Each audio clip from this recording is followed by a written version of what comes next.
ఎలక్షన్లలో ఓడిపోయిన తర్వాత ప్రజల మధ్యలో ఏదో ఒక రకంగా తమ ఉనికిని కాపాడుకోవడానికి వైకాపా నాయకులందరూ కూడా ప్రజల మధ్యలోకి వెళ్ళి ఏవేవో మాట్లాడుతున్నారు.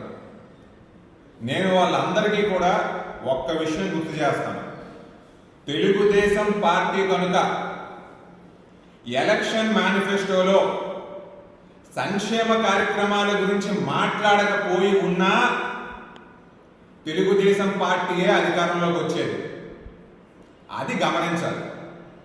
మళ్ళీ చెప్తున్నాను, సంక్షేమ కార్యక్రమాల కోసం మాకు చూసి ఓటేయలేదు, మమ్మల్ని చూసి సుపరిపాలన కోసం మాకు ఓటేశారు.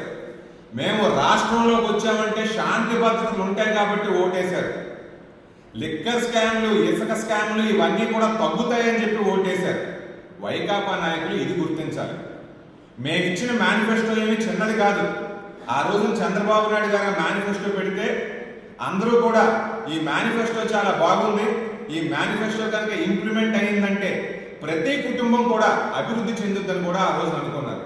ఈ రోజున తెలుగుదేశం పార్టీ చేసిన తప్పేంటి? అధికారంలోకి వచ్చిన తర్వాత రాష్ట్రంలో సంపద లేకపోయినా, రాష్ట్రంలో ఆదాయ మార్గాలు లేకపోయినా చంద్రబాబు నాయుడు గారు అతని మేధస్సును ఉపయోగించి అన్నీ కూడా చేస్తున్నారు.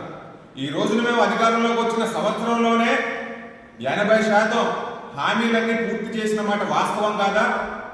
మీరు 1000 రూపాయలు పెన్షన్ పెంచడానికి 4 సంవత్సరాలు పడితే మేము ఒక్క సంతకంతో పెంచింది నిజం కాదా? తల్లికి వందనం ఎంతమంది పిల్లలు ఉంటే అంతమందికి మేము ఇస్తామన్నమాట వాస్తవం కాదా? అన్నా క్యాంటీన్ మళ్ళీ తెరవడం అనేది వాస్తవం కాదా? అన్నదాత సుఖీభావ మొదటి ఫేజ్లో డబ్బులు వేయడం అనేది వాస్తవం కాదా? ఇదంతా కూడా రాష్ట్రంలో జరుగుతున్న అభివృద్ధి కాదా? ఇదంతా రాష్ట్రంలో జరుగుతున్న సంక్షేమం కాదా? ఇదంతా గుర్తించాలి.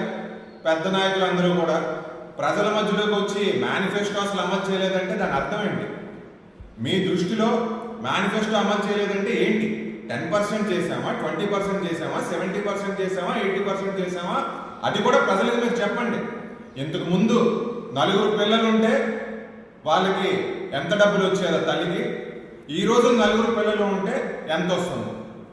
ఎవరైనా పేషెంట్ విజయనగరం వెళ్ళారు అంటే ఒక హోటల్లోకి వెళ్తే భోజనం ఎంత ఖర్చు అయ్యేది? ఈ రోజున అన్నా క్యాంటీన్లోకి వెళ్తే 5 రూపాయలకి భోజనం వస్తుందా లేదా మీరు చెప్పండి.